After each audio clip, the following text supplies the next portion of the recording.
10 areas for pay-per-click improvement. This is a kind of medium-length presentation by me, George Bailey, at KnowledgePower. We're a digital marketing agency in the UK and we specialise in pay-per-click. This is some free tips and advice that's suitable for small businesses and marketers in businesses, and may be of interest to you whether you're trying to do it yourself and whether and for companies which are trying to work with marketing agencies. And I should say thank you in advance for listening. If you skim through this, fine, thank you for your little bit of attention. If you listen further through, I can promise you that the more that you listen, the more smart and wonderful your thinking will be about pay-per-click. How's that for a benefit? So let's get launched in. What's the reason for this presentation?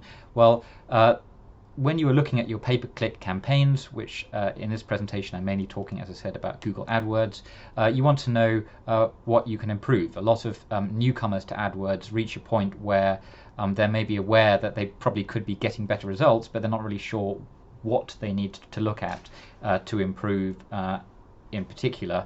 And if you are looking at a big amount of work that's already been done, that's quite an important question, is where should you spend your time and where should you give yourself a to-do list.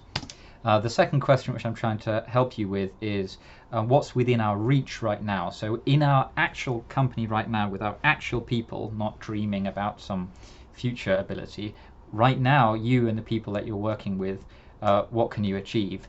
And maybe some of the things you need to improve are not within your reach, not within your capabilities, and therefore you either need to improve the resources and or the skills of the people inside your team, or you need to go outside of your business and seek external experts to help you with your pay-per-click improvement, which of course is kind of the biased reason why I'm talking to you about this, because we are a pay-per-click agency. And the third question you should be asking, if you are paying marketing staff in your company, or if you are a marketer being paid, ask it to yourself, or if you're going outside to pay an agency for pay-per-click management, what exactly are you paying for? And that's quite a good question to try to drive a little bit more in detail into, beyond the grand strategy, beyond the salesman's pitch. When you are perhaps already working together, or you're managing your marketing team, what are the performance areas in which you expect to see some productivity every month and some improvement every month? So get stuck in. I am presenting these 10 improvement areas under two main columns.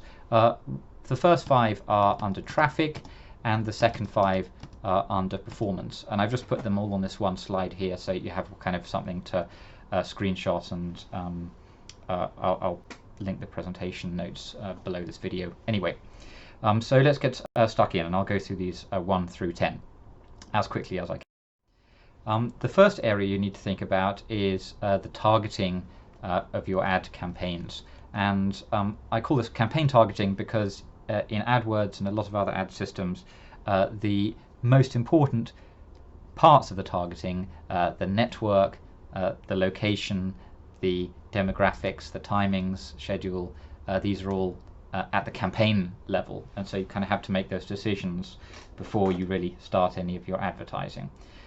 So this is usually some area which you can think about and improve. And I'm going to go through some ideas here. You can look at the locations which you're targeting, which can be specific locations or radius around a location, and you can look at the places that you don't want to target, which is often quite a good way to focus the advertising clicks that you're buying. You can look at the bid adjustments about whether you would like to pay a little bit more or a little bit less according to these bits of targeting, such as location. You can look, especially in location, about the allocation of your budget.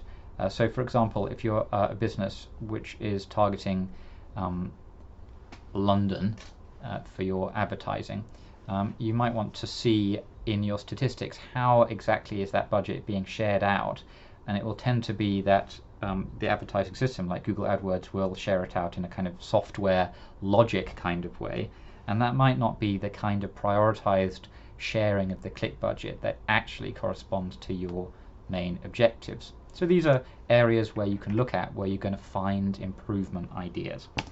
The next thing is about the schedule. This is the days of the week and the time of day and when your campaigns start and stop or pause. And you need to start thinking, especially as you go into display advertising and social media advertising, start thinking about demographics. So what's the age of the people in particular, and audiences are about making lists or groups of people, either from the network's idea, like Google, the Google AdWords display network will give you kind of audiences according to its idea of people's interests, like people who are interested in skiing, or you will be able to make your own audiences according to what Google calls remarketing, i.e. retargeting, catching your own custom audiences of people from usually their behavior on your website. So it helps you get the targeting a bit better or a bit more specific. And if you're in display advertising mode, you need to think about placements. Where do your adverts appear? On what sites or in which apps do your ads appear? And when you go into more detail about the ad groups, you need to think about that in more detail. But in general, at the campaign level, you should be thinking about what's our overall strategy for placement. So this first idea about campaign targeting, what I'm trying to illustrate here is that there is always something that you can improve in all of these areas, or there's something that you can test improving or discuss in the team and come up with some ideas where there might be some improvements. Whether you are running a tiny campaign or whether you already have thousands of pounds of adverts being blasted out there every day, there's going to be opportunities in all of these areas. And I'm going to carry on this line with the next 9 improvement areas. So let nobody say they're not sure where to improve. It may be a bigger problem saying where to begin, but that's a slightly different question. Moving on then to keywords. So at the biggest level, we've thought about our campaign targeting. Now we're looking at the keywords. So this is important in paid search because it's the search terms that you're matching, and in display advertising it's kind of about trying to discern the topic of the page or the interest of the person. So think about the range of keywords. This is the most obvious way in which people try to improve their advertising, by simply adding keywords and getting suggestions for keyword variations, so just having a broader range of keywords. Or if you already have done that, maybe narrowing it down is a bit more important for improving. So that's my next point, is about being more specific with your keywords, and that's not just about having more long tail keywords, which is a very good idea, but it's also about trying to target particular phrases or exact matches, or force the mention of a particular word or even particular word order. And that's something that well, it's infinite. There's always something you can refine more in that. And negative keywords, you can think about things that you want to exclude. That's pretty important, and it is usually never ending as well, because you'll always discover new if you're advertising on broad match keywords, there's always going to be some things that software has tried to show your ad for which you don't want to. On a slightly more psychological marketing level, you need to look at your keywords and try to think about what the intent is of the search. And this comes into the next point where we can talk about the ads themselves. But when you're deciding about the range of keywords, adding new keywords or narrowing down, targeting particular phrases or particular words that must be included or excluding words, all of those decisions really are going to come from your perception about the intent behind that search. If somebody's searching for how to whiten my teeth, What exactly are they searching for? What stage have they reached in their consideration that might help them take action? We'll come back to that point. In the keywords, you can also think not just about doing your kind of marketer keyword tool research, but you can also look at what's coming back at you from your advertising campaigns. So you can get some reports back out of AdWords that say, here are the searches that are actually most frequent, here are the search terms that are matching your broad match keywords. And so analysis is quite important, not just keyword tools and guessing. And guessing is valid, but support it with your analysis. And finally, in keywords, don't only rely on the software and don't only rely on the data that's coming out right now. Find other ways to think about keywords. So you can go out and research, for example, phrases that people are searching, what kind of questions, semantic queries people are asking about a topic, and you can go and ask people who actually know about these things, probably more than you, the pay-per-click marketer. So you can actually go and ask the sales team or the customer support people, and even better, maybe you can talk to some customers and you will find out a lot more about your keywords from that than you will beyond a certain point of diminishing returns in the keyword tool software. Let's move on to the third area of pay-per-click improvement, which is improving your ad copy, so the text of your ad or the design of your ad if it's a graphical ad, and improving the matching. I'll describe what I mean by that. First point is quite an important reset question, even for marketers who've been doing this for a while, which is, are your ads? Are you actually advertising here, or are you just kind of stating something that's incredibly boring? If you look at most Google AdWords, and go and Google anything or go and look at your own ads, you probably find that they're not really ads. They're not something that follow the traditional model of catching somebody's interest and attention and suggesting a benefit or enticement and calling somebody to take action. The majority of ads are kind of boring, and they simply state who you are or what you do, and those are not really ads. They're kind of signposts, maybe they're pseudo navigation if it's on a web page, but think about how you can make your ads more advertising-y. Good word. Next, you need to be split testing. It's very common in DIY pay-per-click campaigns or small businesses where you think it's not worth the effort not to be split testing ads. And since it's kind of free and Google will help you answer questions from running two versions of an ad against each other, why not do it? So that can basically help you go beyond just intuition when you're writing good ads and basically let the market trends of the clicks of the people tell you what's more interesting.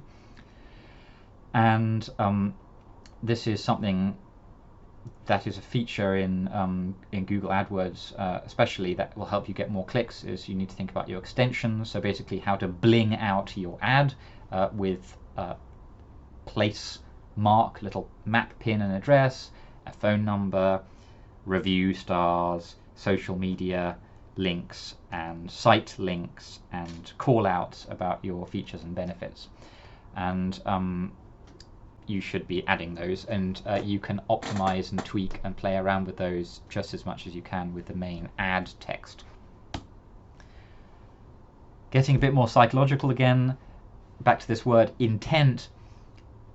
When you've looked at your keywords and decided what somebody is trying to look for when they type in hard disk comparison or business card printing free, what exactly do those people want? You've got to take your guess there, or even better, your little bit of customer research, and try to match that intent in the copy of your ad. So once again, you are making an advert out of it. You're not just saying what you do, you are saying what you do that matches the intent of the person. So they're searching not for you, they're searching for something they need or want, and so you need to match and say, yes, we have what you need, we provide what you want. That's intent matching. And motivation matching is perhaps going even more psychological, which is where you think about what will catch somebody's attention and pull them in. So if somebody is searching for cheap business cards, well, what's their motivation? You've got to think, where is that person? What are they experiencing right now? What do they want beyond just that solution? And in the business card example, it might be something around that they're starting a new business, or they want to go a professional image, or they're going to give out business cards because they're going to a trade show. And so trying to get some kind of context from that and blend it into your ad will help you as well. And that's definitely going to come into play on the next part where we talk about landing pages. Finally, about the ad copy. This is again back to making your ads more advertisements. Look at a Google search results page. It's got loads of ads in it, so your ad is always going to be one of lots of ads, as well as the organic search results and all of the way Google's spicing that up to take attention away from your ad. So how are you going to catch the attention? How are you going to make yourself look a little bit different? So that's a matter of research as well. See what your competitors are advertising and try to think a little bit more creatively about how you can grab people's attention and suggest that you are relevant and interesting for their intent and motivation. Now, as I said, we've moved on to the landing page. So if you remember the sequence, we've gone here, we've gone to the campaign targeting, we've gone to selecting keywords, we've done some nice ads. So now to chain this together, you've bought that click and you've brought them to your landing page. This is absolutely part of your advertising pay-per-click performance. So it doesn't end with the ad and the click. You might say it begins with that. So here we are on the landing page. The first thing that you can always improve is what we call millisecond matching, which is in the first few milliseconds of people arriving on your site on this page. Are they getting what they expected? Are they getting what they want? So when you hold somebody's attention and when they're happy that this seems to be correct, then it's your job to start delivering value, delivering on the kind of hints and promises and enticements that you suggested in your advert. But before that, you've got to kind of keep them on the page. So millisecond matching really means saying, does this page match what they were searching about, and does it appear to them at a glance to be something of quality and interest, which keeps them long enough to absorb the value which you are now going to deliver to them. If that is the case, you can then start thinking about the usability of a page, because somebody's come to your page to kind of solve a problem. They're solving an informational goal, or they're trying to get something or move themselves further along in some kind of research or some kind of consideration of what to buy or figure something out. And you're helping them in that. So even an informational brochure kind of page has a utility about it. So how do you make it easier for that person to get that information, consume the information? And that's a sort of an accessibility challenge in terms of how easy things are to read and look at and skim, and think about your styles and think about your media. Can you present this in a variety of formats? Not everyone wants to read, of course, a massive page of text. Not everyone wants to listen to a half-an-hour PowerPoint slideshow, so thank you for the people who are doing so. The next point about the landing page is you can't assume that everyone is going to consume your content in the same way, and especially when you're advertising and you're at the early stage of figuring out who the people are behind the clicks, you don't really know what they want and how committed they are to getting that information. So you've got to give people a kind of series of depths to work through what's on your page. Is it even before they click out to the rest of your site, just on this first page? So you've got to deliver some kind of utility and usability for people who are just skimming for a few seconds. You've then got to help people who are still there to sort through the variety of information, especially if you have a kind of more general or catch-all kind of page. You've got to help them get to zoom in on what they are looking for in particular, because they know that, but you maybe don't know that. So you've got to give them that navigation and that kind of sorting. And for the people who are willing to spend a bit more time watching a video or reading some text or listening to an audio or downloading a file or filling in an inquiry form or clicking off to some other page on your site, you've got to be able to give them nicely that optional depth, optional, so that the other people don't have to work their way through it. Only the people who opt to give you their attention and work through the longer stuff. So your landing page has got to deliver all of that. And you're never going to get that perfect all at the beginning. So this is about continuous improvement. It's about coming back to your landing page and say, we're paying for clicks, we've done a little bit to improve the targeting, we've done a little bit to improve the keywords, we've done a little bit to improve the ads, and now we think we've got a slightly better idea of what the ads are saying and what the keywords are saying, so now we need to a little bit improve the landing page for its quality and relevance. Once you've got people on that page, you can always think about what the point is, which is something commercial. There's a reason you've paid to bring them to your site. You've paid to bring them to this page, actually, not to your site. You've paid to bring them to this landing page. So what are they supposed to do next? Make it really clear, increasingly clear to that person on your page what you would like them to do next, and hopefully align that with what they are prepared to do next. And finally, apart from the explicit marketing information and pitch that you're putting in your landing page and the value you're delivering to kind of keep them interested, think about the background signals. This is a lot about the design and the trust around your page. As people browse through your page and people see the header of your page and the footer and the style and kind of try to figure out who you are, whether they recognize you or whether they don't yet, you've got to think of building in those trust signals that build up a good image around your business, around your brand, even if it's subconscious. So there's always something you can do to improve that as well. That's kind of a little bit more subtle than just the main content of the landing page. We haven't finished with landing page yet, because as you move deeper into improving your pay-per-click advertising, you need to think a little bit more extensively over time about how to match your landing page better to different kinds of audiences and clicks and traffic. So we talked about this word intent, or I talked about it, you listened, thank you. And you need to try to discover for different keywords what exactly are people trying to find out and deliver on that. So if people are searching for car tire measurements, you might want to give them a page that is about how to measure your car tire and what are the issues involved in the context of why you think somebody is searching for that, instead of just giving them a list of tires to buy. And this going a little bit deeper again, when you're thinking about the psychology of your landing page, you need to think about how to understand their concern in that context. So in that example, I'm just picking random examples here.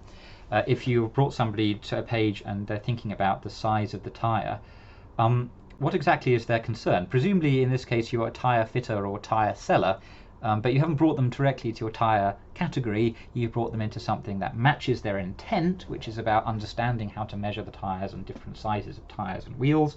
So what's their real concern right now? Well, that is about probably buying better tires or improving something. Perhaps they need to change their tires and on their car and or bicycle, and so their concern really is about how to make a good decision about that. So you need to then move them from the basic informational utility need and help them move towards your commercial interest in them, and hopefully it aligns with their interests, which is helping them think a little bit more about what they really need instead of just answering that one question. Otherwise you're just providing free content, which is great. This is content marketing, but you're buying these clicks. So you kind of want to think as you go on about how you can monetize the traffic. So you've got to get in the psychology of the concerns of that person so that you can pitch the page and kind of draw them in and do your little sales job in this page.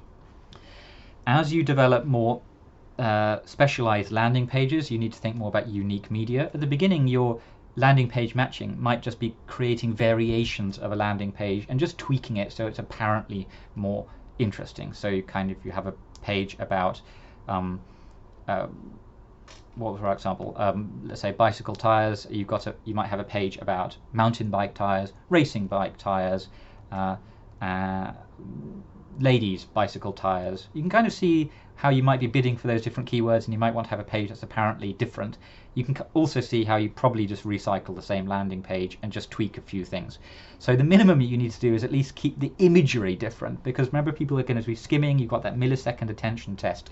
So you need to think about what are you visually giving them on that page that helps them identify that this page is not some kind of boring auto-generated page. It does make an effort to be relevant to what their concern is, because if they're searching ladies bicycle tires, they're not interested in seeing some guy splashing through mud on some massive uber downhill cross-country bicycle thing, or maybe they are, but it's probably more interesting for them to see pictures of ladies bicycles and something that hints about what their concerns are, which is maybe choosing tires and changing tires. So think about unique media, and of course the more you invest in this, the more you think it's worth it. You can maybe create media such as infographics, explainers, sort of videos and charts and tables and comparisons and galleries beyond the stock photo level, which basically deliver value that is specific to the people's interests and concerns. That's about unique media. Brand, let's remember again that you're in this for business. You're not in it just to provide kind of a free Wikipedia service.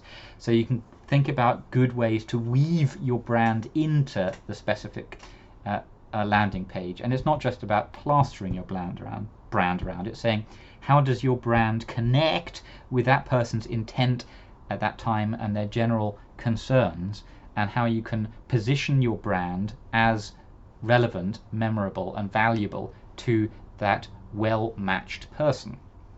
This is all inside pay-per-click improvement. You need to think, as I've said, if you're thinking about how you can provide value and understand that type of person better, about how you can also tailor your call to action. This is what CTA stands for, call to action. So you are not just going to improve your visuals and your resources and your proposition for a particular target audience and then just plaster them with the same offer or the same contact us now or buy now. You need to think about how to tailor the offer or tailor your action call, the next step, so that it matches those people which you're attempting to speak to more individually or more cleverly than just some kind of massive broadcast. And finally, now that you are perhaps moving towards a better understanding and a more careful understanding of an audience that's narrowed down, you need to think about how you can offer them something that is a bit more commitment, because in your general landing pages you might be limiting your expectations about how much you can push somebody to take action right now. By definition, if you've narrowed this down, you've probably got better confidence about it being worth narrowing down and spending the effort on making this more tailored landing page and more tailored call to action. So your objectives in marketing should also be a little bit more aggressive, that at minimum you should be trying to hook them into a conversation there and then, or into some kind of trial. So even if it's not a buy now, pay now, commit now, capture contact now, you're getting some kind of first baby step along the way to conversion, and you should definitely be thinking about that carefully if you're investing the amount of resources required to make good, more detailed matching landing pages. And there's always something to improve on that. So now let's move on to the slightly more performance indicating areas. I just say 1 to 5, as we said at the beginning, more in the area about getting clicks and getting that person's eyeballs on your page and talking to them well. Now we'll talk a bit about how to get more performance out of these pay-per-click campaigns. So let's talk about that call to action.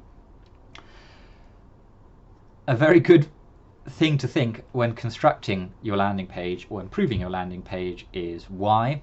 That is the unvoiced question in the mind of your prospect, is why exactly they should take action. So if your call to action is just kind of contact us now, or sign up now, or download now, or watch now, or buy now, or click here, you probably could improve something about the response rate there if you build your page around answering that objection why.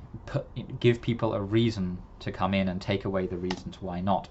And don't forget the urgency, because this is not just free traffic wandering around your website. These are people that you've paid for, and as time goes on you're paying more money because pay-per-click costs are inflating, and I don't really expect that to abate. So you're paying more and more money here, so you've got to get them to take some action now, within reason of not being too kind of spammy. So you've got to think about your call to action answering why they should do something now, and not just say, I'll think about it, go away and never come back. I mentioned you've got to answer the question or take away the objections. You should also reduce the kind of usability friction around call to action. If your call to action involves some massive sign-up form, obviously that's going to bleed conversions, because it's just annoying and time consuming. And maybe there's things around mobile, how viewable or accessible or easy to absorb, let alone take action, your landing page is on a small smartphone screen. And that's something where you can make design and usability improvements to reduce the friction around your call to action. So even if it's really compelling, help people in a utilitarian way work through the action that you expect them to take. A lot of call to actions are about contacting you, connecting with you, opening a conversation, asking for your help. And you can think about in your call to action how you can kind of smooth the way for this. So help people understand what they're about to commit to. If you want them to phone you, or if you're going to phone them, explain what the process is going to be, explain the why now. Prepare them with information that they need to know, or prepare them with questions that they need to go away and know the answers to before that phone call, so that you can kind of explain that it's not just a kind of portal for squeezing people into a cold call database, which I hope your landing page is not. And back again to the commercial point of all of this, that you are doing all of this pay-per-click because it is commercial. You're trying to make money out of it, you're trying to capture customers and sales. So you need to think about how in your call to action it can associate logically with your brand. So when people work through your call to action, it's all branded in a way that has this kind of logical look and feel and voice about your company. And improving that can actually improve the responses you're getting from your page. Again, to avoid this kind of general sense that people are just having their contact details squeezed into a cold callers database. Finally, on the call to action, you've got all these kind of CRO, conversion rate optimization gurus and softwares talking about how to improve your response rate to call to actions, design, placement, offers. Great, there's lots of really awesome stuff out there, but the majority of companies can probably improve quite a long way first, without having to do too much kind of split testing and sophisticated guesswork, simply by going to ask people. So you can research within your team experts, the sales and customer support people who actually deal with customers, and ideally if you can find a way to talk to customers yourself or be a customer, that's going to give you way better insight than some kind of technical testing. So beware of the call to action conversion rate optimization blind testing, when maybe you can get quicker results by a non-guesswork approach. Moving on to analytics, having said that we shouldn't be too data driven, you of course need your data. You need to know what you're trying to find out in your pay-per-click, and that's a kind of non-trivial question. Ask that to yourself right now about your advertising. You may have particular things which you routinely report on, which may be interesting metrics or things that you have to report on. But on a slightly more intelligent level, think about what you're trying to find out about your ad performance, especially ad performance changes over time, and especially answering questions about experiments and tests that you are running, and try to see if you can find a way for your analytics easily to answer those questions. And keeping things easy is absolutely critical, because every minute of the day you're spending in analytics is a minute that you're not applying to all of the other 9 points in this pay-per-click improvement area, where you could be spending that time and energy improving stuff, and analytics is just kind of interesting. A lot of it is not going to lead to any particular activity. So keep an eye on making analytics easier rather than creating awesomeness and charts and things which you're not actually going to be using on a routine basis. Tracking micro conversions is a challenge in analytics. It's an analytics challenge because what you're trying to do is figure out the small steps, the clicks, the mouse movements that are occurring from the traffic that you're paying for. And in most situations where people are paying for pay-per-click traffic, you are going to have some kind of little things that indicate interest or quality of traffic apart from the actual major conversion of a lead or a sale. So what are your micro conversions and how are you tracking them? Look at the other side of the conversion. A lot of marketers are not going to have the full access or the full time and energy to look inside the actual customers that are coming out of ad campaigns. So you've got to find a way to try to get information out of that. So what kind of customers, where are they? I mean, you've just done all of this guesswork and intuition around your targeting and your keywords and the intent behind the keywords and designing cool ads and optimizing for clicks and getting your landing page and providing value in your landing page. But ultimately that's about getting a customer, right? So what are you doing to find out the people who got through that conversion, and who are they, and do they match what you think those people were supposed to be? Where are they from? Who are they? What were they concerned with? Why were they interested? And did they indeed like what you gave them? It is, I believe, fair to say that almost all pay-per-click marketers are not doing that right now. Next, I've talked about trying to seek out the customer or trying to seek out the customer support or sales. This is to say that analytics is not just Google Analytics, it's not just click data, it's not just numerical, it's also qualitative. So you've got to think about how you can find out, even if it's anecdotal, just stories about customers or stories with words of the customer. And qualitative research doesn't have to be anecdotal. That's why I've used two different words there. So for example, taking a batch of 100 bits of customer feedback and working through them to try to sort out sentiment and specific concerns, positive and negative, of the customer. That's qualitative research, and the percentages and the numbers and graphs and the comparisons and changes over time, who cares, because you're getting so much insight out of the qualitative information that you learn from that, and that is analytics for pay-per-click as well as the graphs. Finally, as a marketer, I think I'm reiterating myself again, don't ignore the possibility of asking humans. So don't just get stuck behind a screen. Go out with good questions that match the assumptions that you've been making. So in your targeting, in your keyword, your ads, your landing pages, you are making assumptions. Document those assumptions. Go and ask people who at least give you an opinion about whether your assumption there is correct or not, or they might give you some counterexamples or might take your thinking and help you develop it to be a little bit more accurate. And again, even active expert marketers, or maybe especially expert marketers, are just not doing that enough because they're just comfortably in a zone behind a screen and not connected enough with the real people inside the business, and definitely not connected enough with the real customers on the other side of that click and the other side of that conversion. All of that is analytics. Getting a bit more boring here, let's think about the bid amounts and position. It's pay-per-click, that's the pay part of it. Any business, small or big, you need to have some kind of target maximum cost before you get into the awesomeness of actually tracking the cost per acquisition and the lifetime value of a customer, which really basically allows you to pay a lot very confidently for certain keywords. Fantastic if you get there. Most people are not there.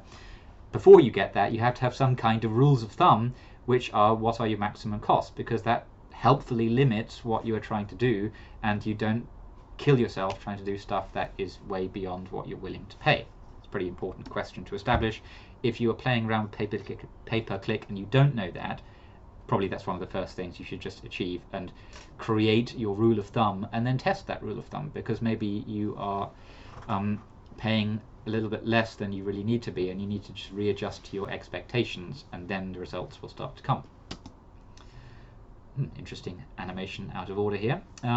So I talked here about getting your awesome data about the value, the cost per acquisition of a customer. And I think when you're at that stage later of really having thousands of impressions, hopefully thousands of clicks, you're in a position when it comes to the cost per click of starting to test the effect of your bid with the position. Because there's always going to be an interesting trade-off. Sometimes you'll be able to pay less per click and get more clicks simply because you're going for a cheaper position.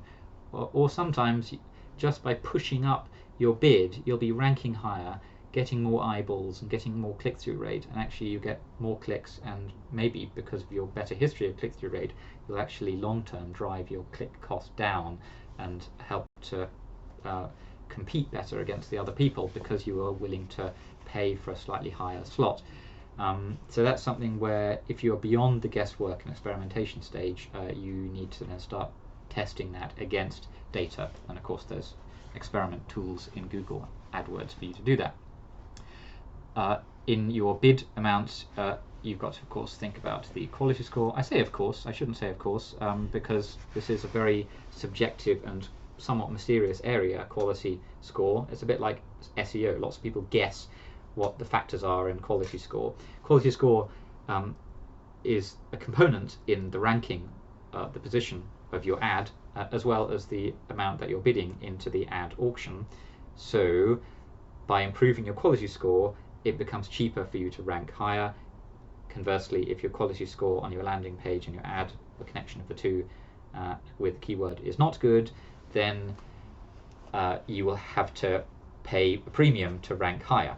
And that's a balancing thing as well, because sometimes it's just easier and quicker to pay more to rank up than it is to figure out how to create some really awesomely well-crafted ad groups and landing pages. So sometimes it's reasonable just to pay up while you are trying to work on these things, but watch that and keep balancing it over time. If you're in the display network, again, it's just worth thinking about the position of the ad. It's not just then the rank of the ad as it is in paid search, it's the position on the page when you're displaying in somebody's website. There's my second point, which is out of order in the animation, fine-tuning things. There's always something more that you can do for fine-tuning to take the bidding down from the ad group level and down to the keyword level. And that's something which doesn't always make a lot of sense when you're on a small scale and where there's other things that provide a quicker way to improve things. But when you're kind of testing things and splitting some things off for better landing pages, you should also be thinking about fine-tuning the bid amounts, not only bidding the same amount for all of your keywords. And finally, about the bid amounts and position,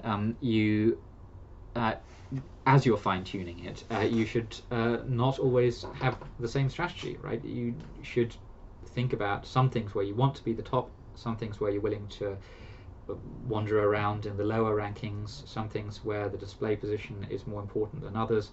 And so you need to start ranking and grouping your ad groups according to confidence. And confidence is something you're trying to gain over time. Differentiate, what I'm trying to say there is differentiate your ad groups and campaigns according to how well you can connect what you're doing with the commercial results, and then it becomes worth playing around with the bid strategy differently. Ninthly, targeting matching. This is rather, sorry, not a very catchy phrase there. Let me fill up all of the issues that we've got here.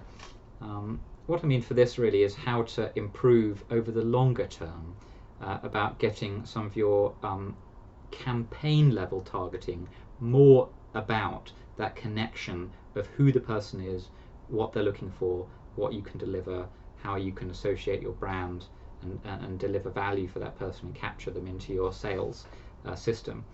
So I'm not going to talk, I think, about any of those points specifically, just apart from to say look for catch-alls. That's the second point in this list here.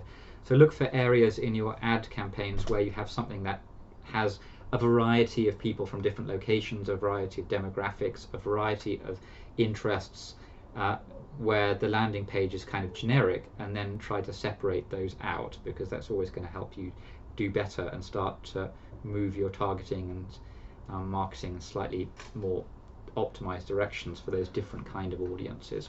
And of course, if you're working with remarketing audiences, then you should be doing that anyway. It's not just giving everyone the same spammy message. You should be learning what that audience is about and showing them stuff that's useful to them. So let's finally, the final area in this kind of cycle of work on your pay-per-click is to keep adding things. You've got to reach a certain point in your running ads where there's a sort of diminishing return. And in other words, you balance the amount of time and energy and cost you're putting into improving things with the likely improvement you're getting.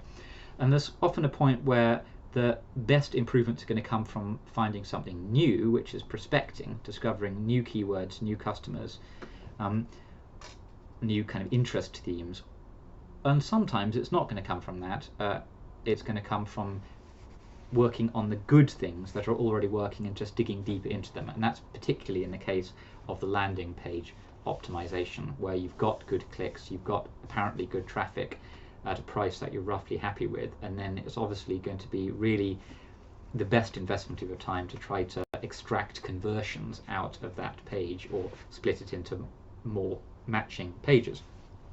And apart from these two, the mining, I think, also is looking at things that are not performing very well and kind of doing experiments to say, well, our targeting is fairly specific, our keywords are good, our ads should be quite good, click-through rate's okay, the landing page is okay, so what are we going to do about it? And looking again at this whole chain of targeting and serving that click and saying what you can do to improve it before you throw it out completely.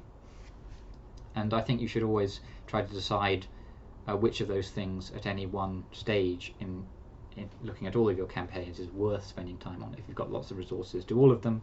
If you are resource limited, decide which is most important right now.